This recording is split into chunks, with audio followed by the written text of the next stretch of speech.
Hey guys, so welcome to the pursuit Vidya. आज हम देखेंगे इंडिया पाकिस्तान टेंशंस और which are the recent developments that has been taken by the Pakistan government as well as the Indian government, right? So recently we have seen that there has been the rise in the tensions between the India and the Pakistan, okay?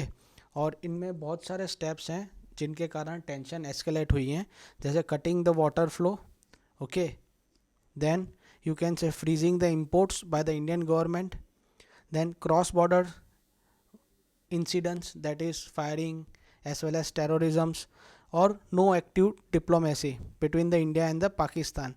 So this all constitutes a part of the growing strain between the two nuclear neighbors, क्योंकि दोनों के पास nuclear weapons हैं.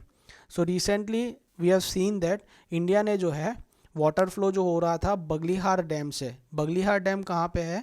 So it is on the Chenab river, right? So Baglihar dam से जो water flow हो रहा था उसको कट कर दिया after the Indus treaty suspensions.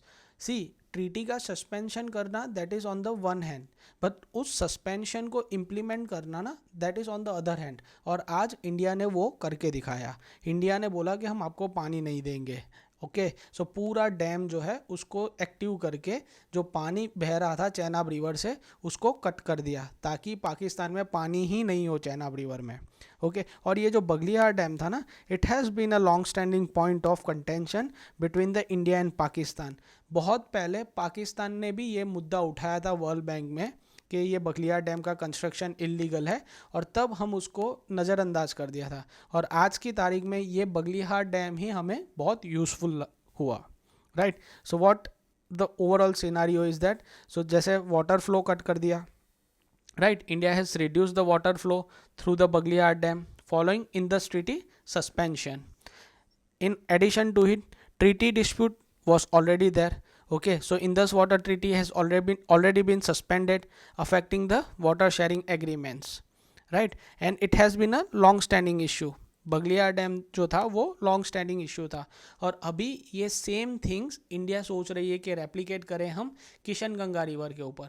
तो जो किशन गंगा रिवर के ऊपर जो डैम बांधा है, राइट, सो उसको भी हम सेम वाटर स्टॉप कर रहे हैं वहाँ से जाने. तो इसका मतलब कि इंदस पे तो हमारे पास इतना अरेंजमेंट नहीं है, अभी इंफ्रास्ट्रक्चर नहीं है, बट चेनाब और जेलम रिवर पे जो इंफ्रास्ट्रक्चर है उसका यूटिलाइज करके हम पानी को नीचे डाउनस्ट्रीम एरियाज में नहीं जाने दें. तो इससे होगा क्या, अगर पानी कम होगा ना, तो जो पाकिस्तान की 80% ऑफ द एग्रीकल्चर ज़मीन है ना, that is dependent on this Indus, Jhelum and Chenab river. तो पानी नहीं होगा तो एग्रीकल्चर नहीं होगी, और एग्रीकल्चर नहीं होगा तो फूड इनसिक्योरिटी होगी, right? So one is the thing, food insecurity issue is there.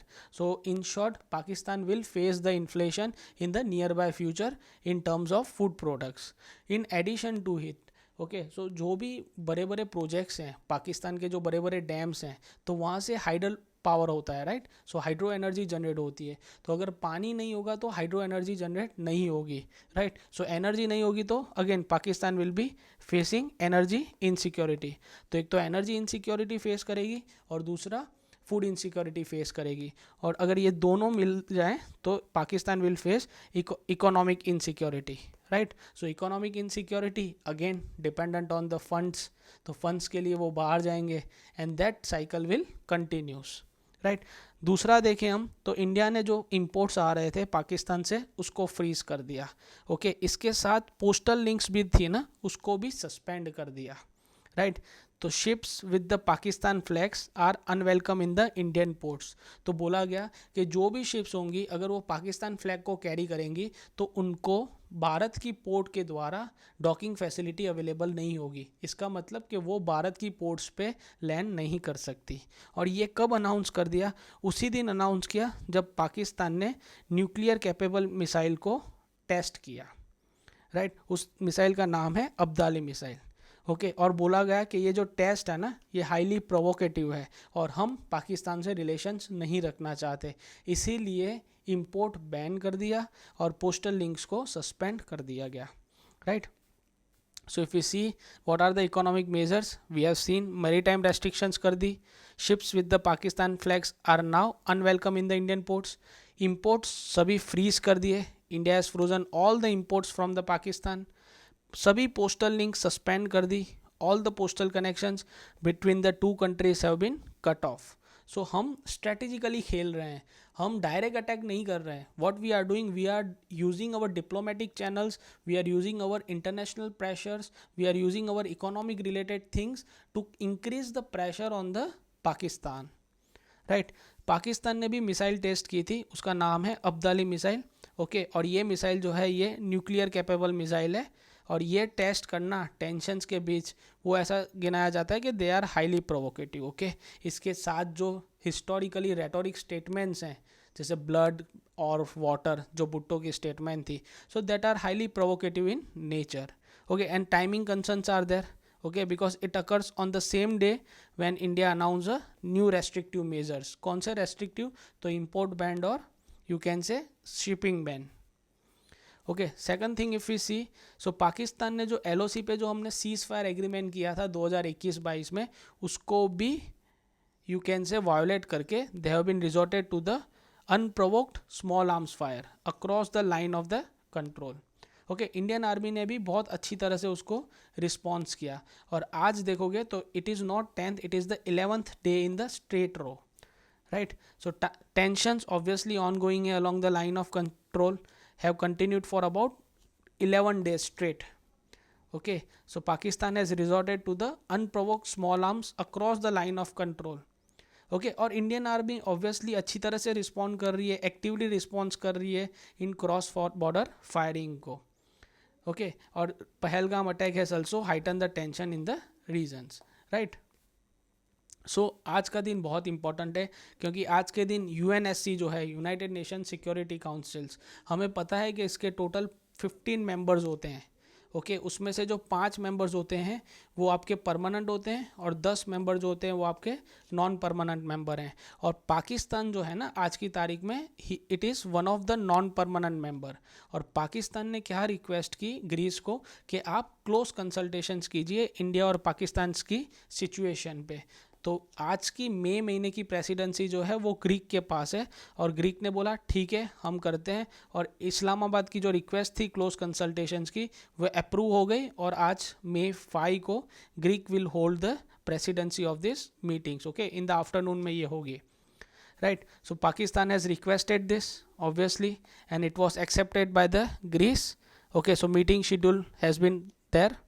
Okay, and it will be in the closed format, right? It will be in the closed format on the India-Pakistan situations. Okay, this reflects the international concerns. Okay, the meeting reflects the growing international concerns about the regional stability. इसका मतलब कि अभी जो भी India Pakistan के बीच हो रहा है, it is in the international news, it is in the international arena. जैसे रशिया यूक्रेन के साथ हुआ, then you can say Israel और हमास के बीच हुआ, वैसे ही अभी इंडिया और पाकिस्तान पे there has been a growing attention all across the world. And most important, दोनों का सबसे ज़्यादा इंपॉर्टेंस इसलिए है तीनों में से जो इंडिया पाकिस्तान का है, क्योंकि India and Pakistan both are the nuclear nations. Right, and another news was that Iran, okay, Iran ने बोला कि हम मीडिएट करें between the Pakistan and India.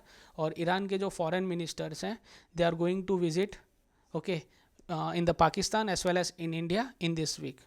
Okay, so Iran के जो foreign minister हैं he will hold the joint commission meeting with our external affair minister, right, in Delhi to discuss different aspects. Trade के लिए भी डिस्कस करने वाले हैं, चाबार पोर्ट के लिए और US सैंक्शंस के लिए. ईरान के जो फॉरेन मिनिस्टर थे ये बहुत पहले से ही ये शेड्यूल था कि ये इंडिया विजिट करेंगे इस पर्टिकुलर डेट को. बट जैसे टेंशन बढ़ रहे हैं ओके इंडिया और पाकिस्तान के बीच, और ईरान जो है वो दोनों का फ्रेंड है, इंडिया का भी है और पाकिस्तान का भी है, तो उन्होंने बोला कि ठीक है हम इंडिया आ ही रहे हैं तो फिर पाकिस्तान से भी होके आएंगे. Right, so obviously there has been a offer to mediate to reduce the tension between the India and Pakistan by the Iran. Okay, and it is a diplomatic visits. They will visit both Pakistan and India this week, and there will be a joint commission meeting with our external affairs ministers.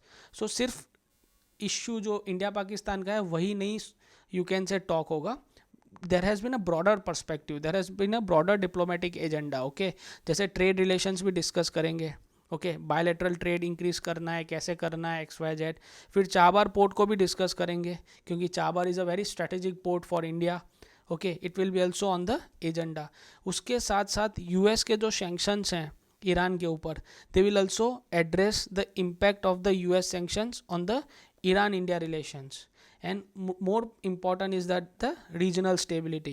So broader regional stability concerns will also frame the diplomatic decisions and discussions, right? So overall perspectives है from the perspective of India, from the perspective of Iran, as well as from the perspective of India Pakistan relations, all things will be come on the table between the India and the Iran.